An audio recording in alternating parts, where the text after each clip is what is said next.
नमस्कार, मेरा नाम है नीलम और आज सुनेंगे परम फलदायी गणेश चतुर्थी की कथा, जिसे सुनने के बाद आप जान पाएंगे इस चतुर्थी को कलंक चतुर्थी क्यों बोलते हैं। गणेश भगवान ने चंद्रमा को क्यों दिया श्राप? इस व्रत को सर्वप्रथम किसने किया? श्री कृष्ण भगवान के ऊपर क्यों लगा कलंक और क्यों नहीं करते इस दिन चंद्रमा के दर्शन? तो इस कथा को अंत तक जरूर सुने, क्योंकि कथा को आधा अधूरा छोड़ने से पाप का भागी बनना पड़ता है। तो आइए इस परम कल्याणी कथा का रसपान करते हैं।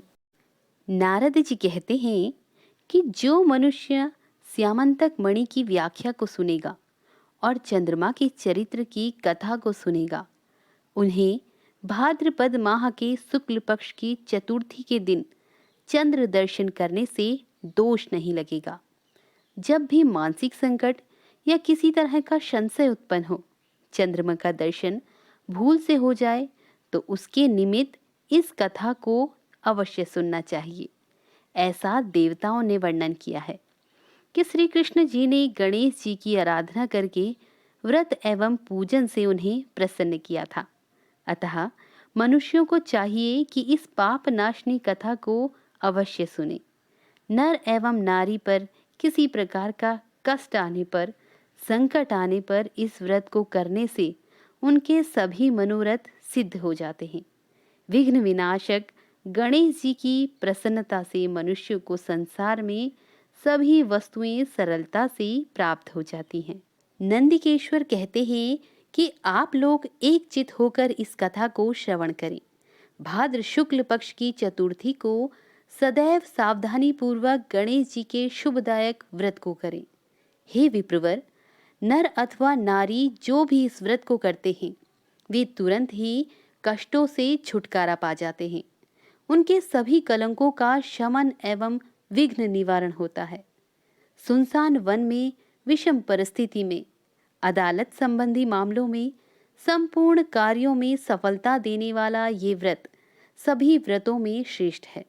ये व्रत गणेश जी को परम प्रिय है।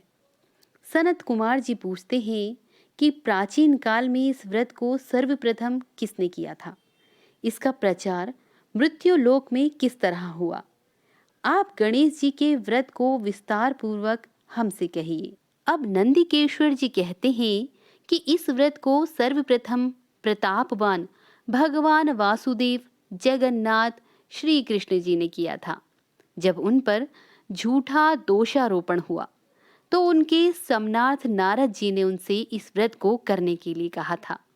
सनत कुमार ने आश्चर्यचकित होकर पुनः प्रश्न किया कि हे नंदिकेश्वर, श्री कृष्ण जी सर्वगुण संपन्न ऐश्वर्य युक्त भगवान हैं, सृष्टिकर्ता, पालनकर्ता एवं संहारक हैं, अव्यय, अप्रेम्य, निर्गुण एवं सगुण हैं।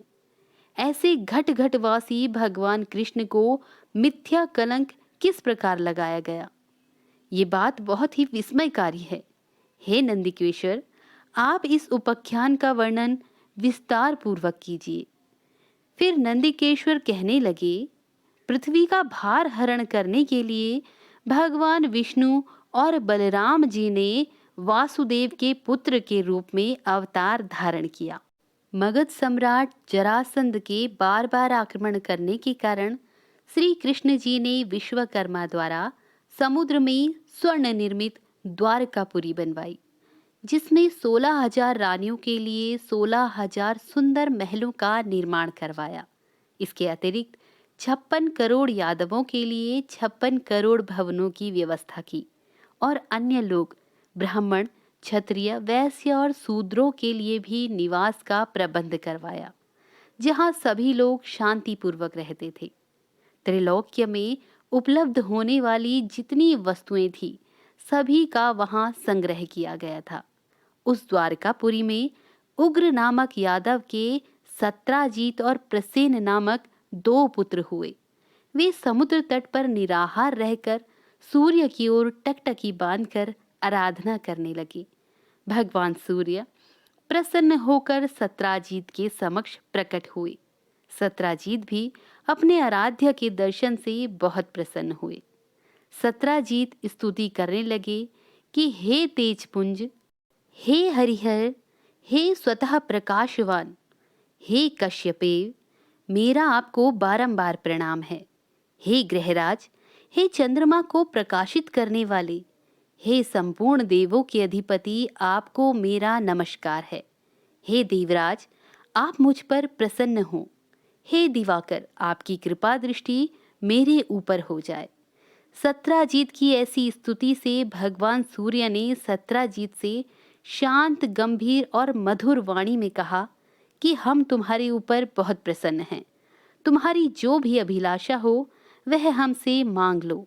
हे महाभाग्यशाली सत्राजीत, हम तुम्हारी आराधना से संतुष्ट हैं।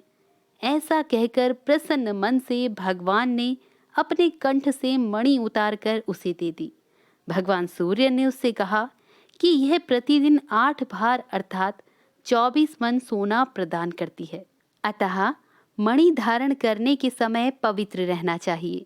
हे सत्राजीत, अशौचावस्था में धारण करने से धारक का मरण हो जाता है। इतना कहकर तेजवान भगवान सूर्य वहीं अंतर्ध्यान हो गए। उस मणि को धारण करके सत्राजीत ऐसे सुशोभित हुए मानो वह सूर्य नारायण ही हो। हे राजन, उनके द्वारकापुरी में प्रवेश करने पर उस तेज के कारण किसी को मालूम ही न हुआ कि कौन आ रहा है। उस कांतिमान मणि को कंठ में धारण किए हुए वह कृष्ण जी की द्वारिका में तुरंत ही चले आए। उस मणि की चमक से देखने वाले ने समझा कि साक्षात सूर्य भगवान ही आ गए हैं।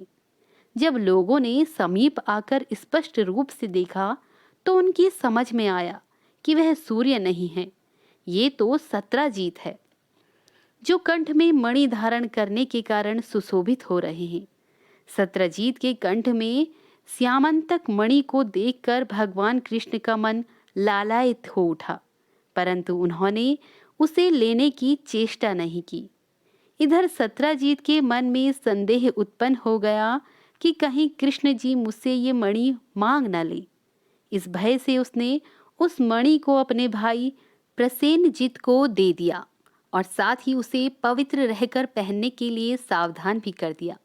एक समय की बात है कि प्रसेनजीत उस मणि को पहने हुए श्री कृष्ण जी के साथ वन में शिकार के लिए गए।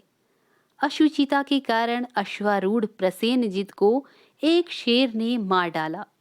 उस शेर को रत्न लेकर जाते देखकर जांबवान ने उसे मार डाला। जांबवान ने उस मणि को गुफा में लाकर अपने बेटे को दे दिया। इधर श्री कृष्ण जी अपने सहयोगी शिकारियों के साथ द्वारिका में लौट आए। समस्त द्वारिका वासियों ने अकेले कृष्ण को आया देखकर ऐसा अनुमान लगाया कि मणि के लोभ में श्री कृष्ण जी ने प्रसेनजीत की हत्या कर डाली। ऐसा कौन सा अधर्म है जो लोभी के लिए करणीय ना हो। लोभी तो अपने गुरुजनों का भी वध कर डालता है। इसी प्रकार की चर्चा सब लोग करने लगे। झूठे दोषारोपण के कारण श्री कृष्ण जी के मन में बहुत ही दुख हुआ और वे किसी से बिना कुछ कहे सुने लोगों को साथ लेकर नगर से बाहर चले गए। वन में जाकर कृष्ण जी ने देखा कि एक स्थान पर प्रसेनजीत सिंह द्वारा मृत होकर पड़े हैं। सवारी के साथ प्रसेनजीत के पद चिन्हों के सहारे वहां गए जहां जामवन ने सिंह को मारा था। रक्त बिंदु के आधार पर श्री कृष्ण उसकी गुफा में घुस गए।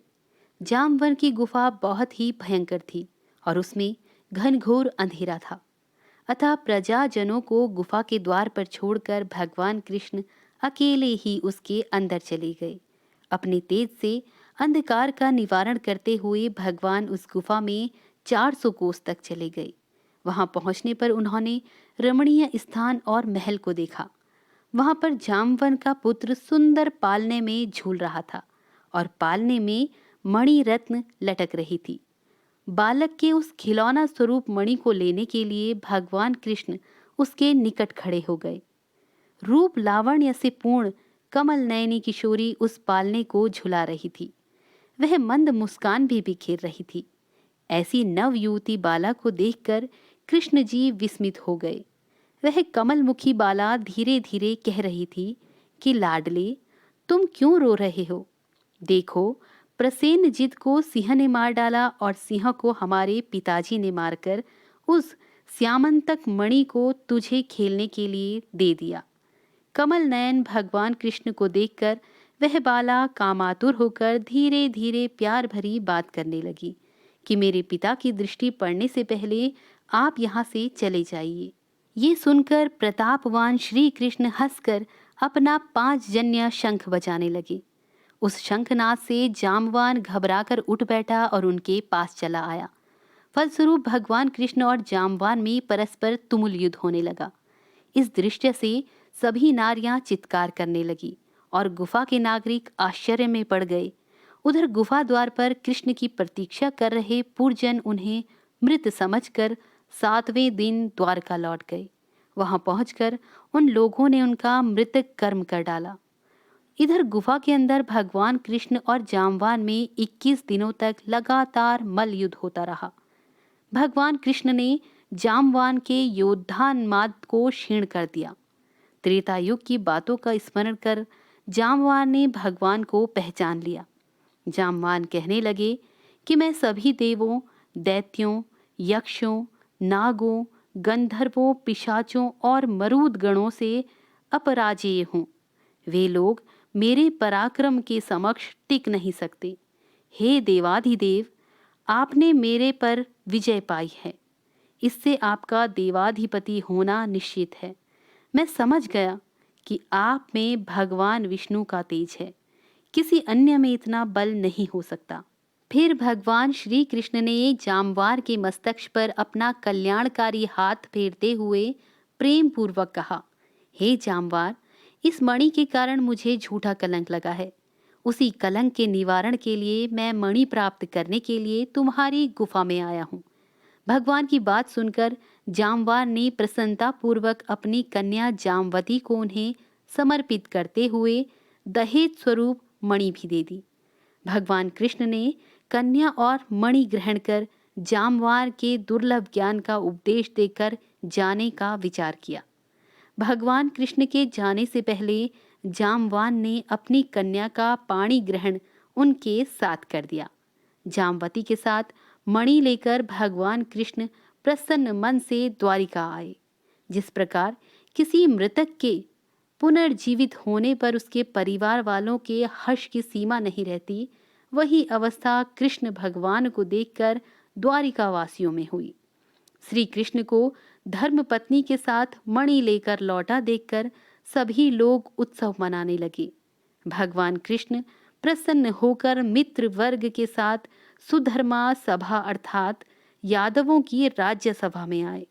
यहाँ उन्होंने मणि के गायब होने और उसकी पुनः प्राप्ति की सारी घटना को कह सुनाया। भगवान कृष्ण ने राज्य सभा में उपस्थित सत्राजीत को अपने पास बुलाकर उसे वह मणि दे दी। यादव संसद सदस्यों के सामने मणि देकर भगवान झूठे कलंक के दोष से मुक्त हो गए। सत्राजीत बुद्धिमान थे। उन्होंने मणि पाकर अपनी कन्या सत्यभामा का विवाह श्री कृष्ण जी के साथ कर दिया।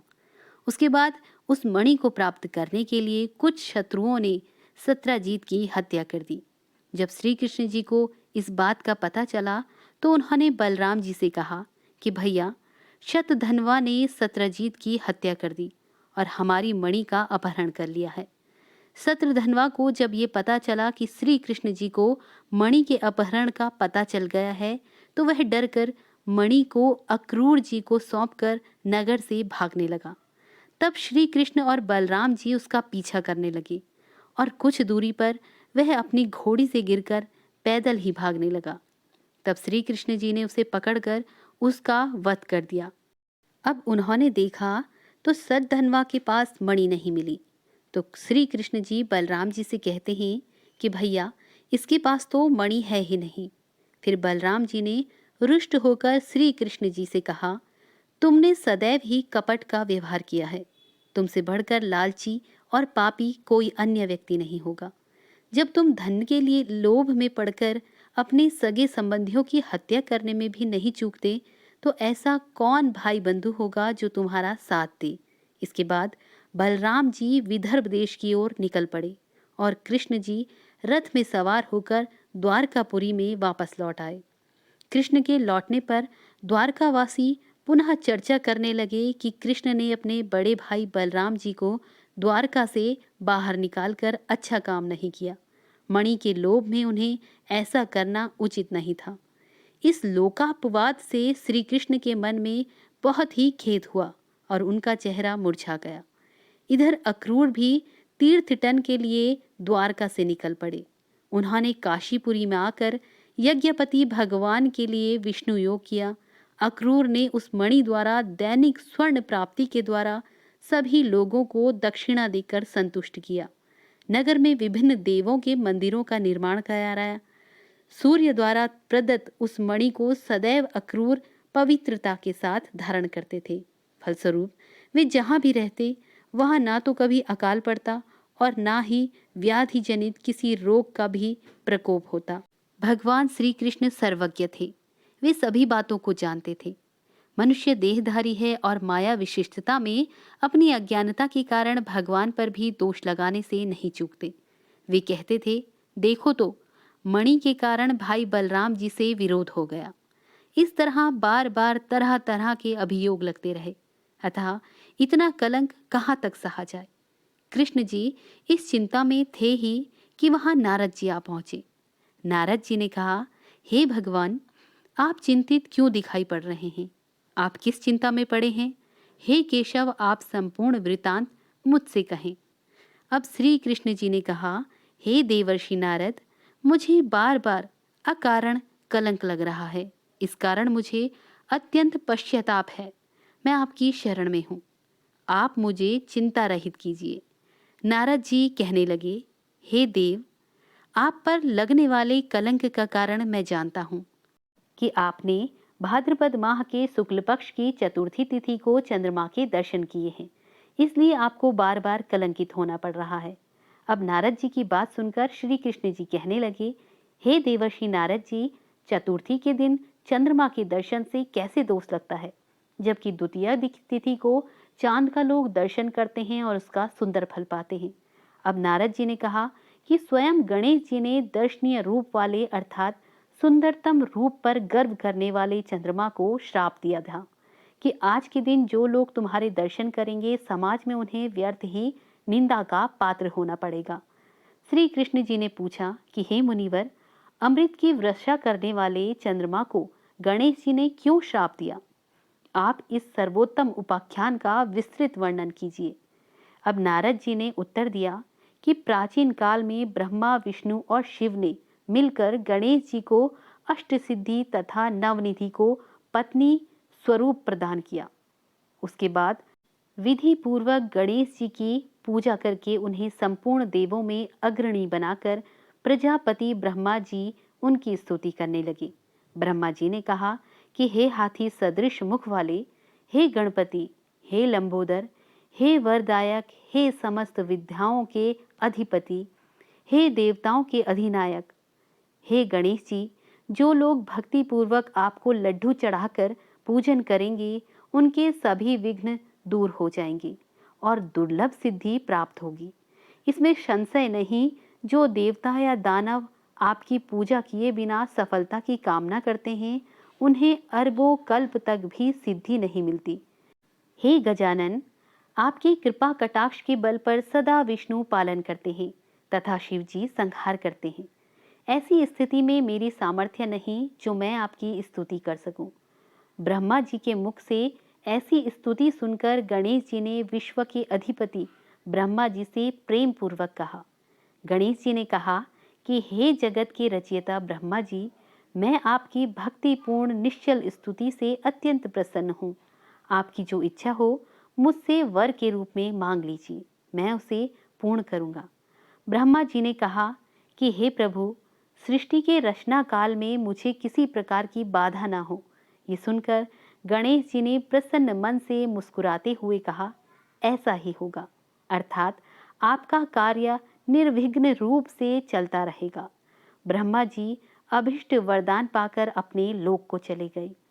इधर स्वेच्छा से भ्रमण करने वाले गणेश जी ने सत्यलोक से चलकर अपना अद्वितीय स्वरूप धारण किया। आकाश मार्ग से चंद्रलोक में जा पहुंचे।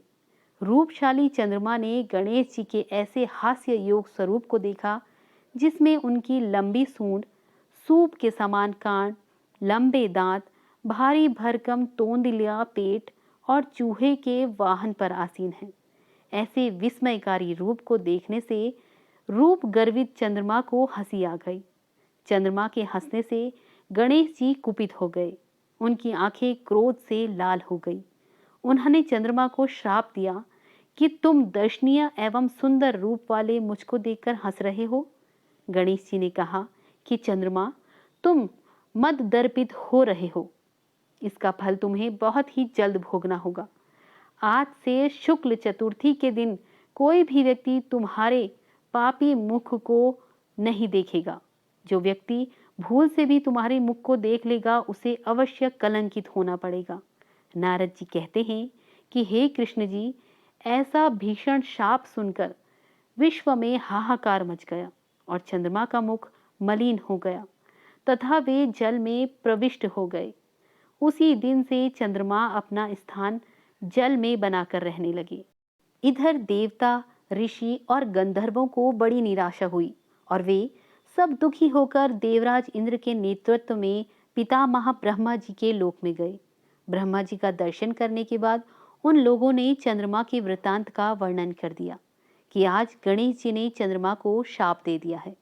तब ब्रह्मा जी ने सोचकर उन देवताओं से कहा कि हे देवताओं, गणेश जी के शाप को कोई काट नहीं सकता।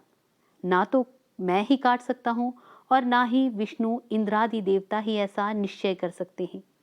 इसलिए हे देवों, आप उन्हीं की शरण में जाएं। वे ही चंद्रमा को शाप से मुक्त कर सकते हैं।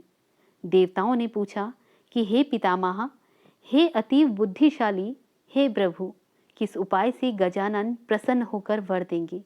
आप उसी उपाय को बतलाइए। फिर ब्रह्मा जी ने कहा कि गणेश जी का पूजन विशेषतया कृष्ण चतुर्थी को रात्रि में यत्नपूर्वक करना चाहिए। शुद्ध घी से उन्हें मालपुआ, लड्डू आदि बनाकर भोग लगाना चाहिए। स्वयं भी इच्छापूर्वक मिष्ठान, हलवा, पूरी, खीर आदि का भोग लगाकर प्रसाद ग्रहण करना चाहिए। ब्राह्मणों को दान स्वरूप गणेश जी की स्वर्ण प्रतिमा देनी चाहिए। शक्ति के अनुसार दक्षिणा दें।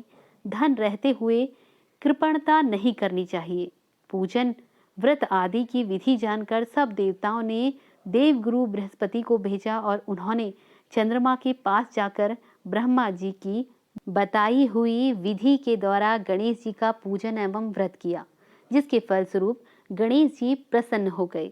अपने सम्मुख गणेश जी को क्रीड़ा करते हुए देखकर चंद्रदेव उनकी स्तुति करने लगे।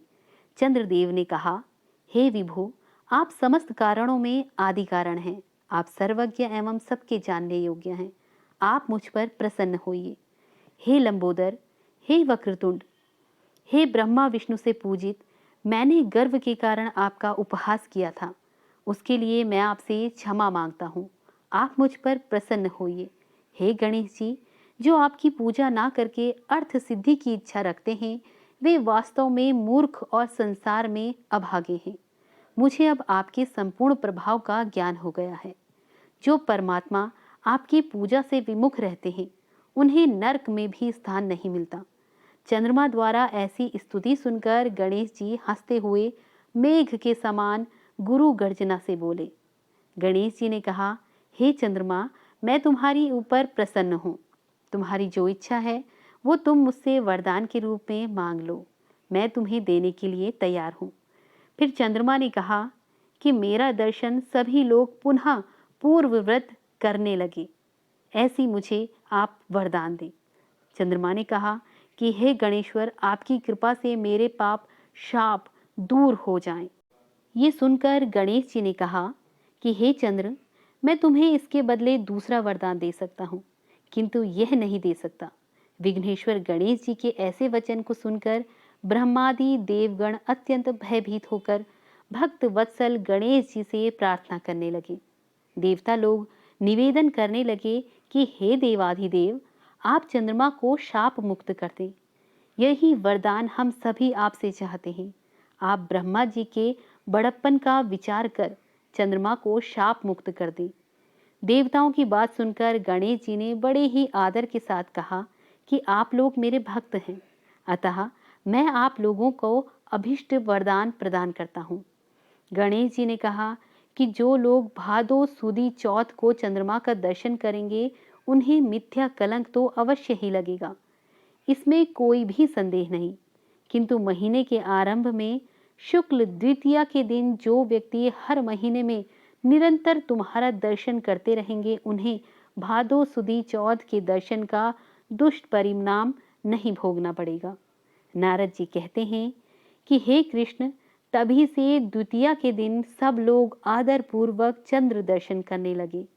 स्वयं गणेश जी ने द्वितीया के चंद्र दर्शन की महत्ता का वर्णन किया है, किंतु दूज के चंद्रमा का दर्शन करने वाले जो पापात्मा भाद्रपद शुक्ल चतुर्थी को तुम्हारा दर्शन करेंगे, उन्हें 1 वर्ष के भीतर ही मिथ्या कलंक का भागी होना पड़ेगा। इसके पश्चात चंद्रमा ने गणेश जी से पुनः पूछा कि यदि ऐसी घटना घटित हो जाए तो हे देवाधिपति, आप किस उपाय से प्रसन्न होंगे, ये बताने की कृपा कीजिए। फिर गणेश जी ने कहा कि जो लोग कृष्ण पक्ष के प्रत्येक चतुर्थी को लड्डू का भोग लगाकर मेरा पूजन करेंगे और विधि पूर्वक रोहिणी के साथ तुम्हारी पूजा करेंगे, जो लोग मेरी स्वर्ण प्रतिमा बनाकर उसकी पूजा करेंगे और कथा का श्रवण करेंगे, इसके बाद ब्राह्मणों को भोजन कराकर दान दक्षिणा देंगे, मैं सदैव उनके कष्टों का निवारण करता रहूंगा।